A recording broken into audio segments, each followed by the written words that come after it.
happened to this game, Ender? We're going to play? Wilde Winkinger. I hope I'm saying that right.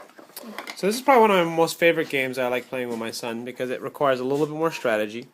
When I started playing games with him a few months ago, he had trouble holding the cards. So I have this little Uno holder, which allows him to hold the cards and make choices, or make it easier for him to see it. So that's kind of what we use that for. So anyways, the object of the game is you have these little 4 pieces here.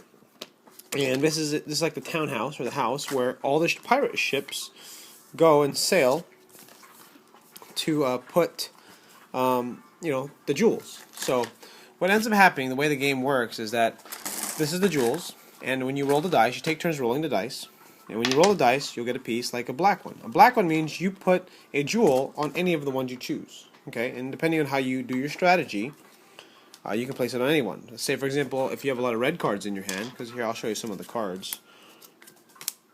Let's just say this is your hand. You have these 5 cards. You have kind of like a wild card here, a yellow card, a blue card, and a red card. So it looks like you can bid on red for 2, blue for 2, or you can bid on 2 for yellow. So that's how you can plan your strategy. For instance, if let's say you had this in your hand. Hello. Okay, I'm going to show them. So there'll be 3 blue available. It'd probably be a good idea to strategize your play by taking a jewel and putting on the blue one. So that's kind of how it works. So then what ends up happening, you roll. Think of the cards as money. Okay, so yellow. So you roll yellow. So then obviously a jewel goes on yellow.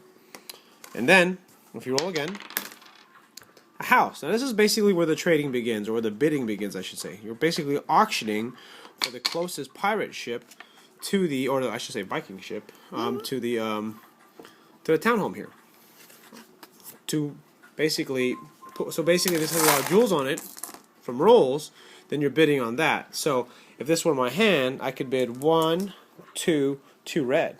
And the way the game works is that someone has to outbid me. So since I rolled this, I get to bid first, 2.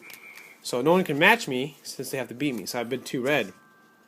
So if my son here wanted to win this pile of jewels that was here, that he just moved, he would have to bid 3 red. And then also if there were multiple players, they can bid more. So that's kind of how the game works. And then after the bidding is finished, then what happens is, obviously all the jewels here are taken and given to the player that wins the auction, and it moves all the way to the back of the line, while these all move forward. It's kind of cool. And then you just kind of plan ahead again.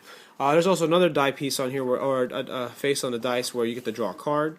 So you kind of want to plan ahead because you can really win if you can get a lot of pile on one of the Viking ships here. So it's a pretty simple game.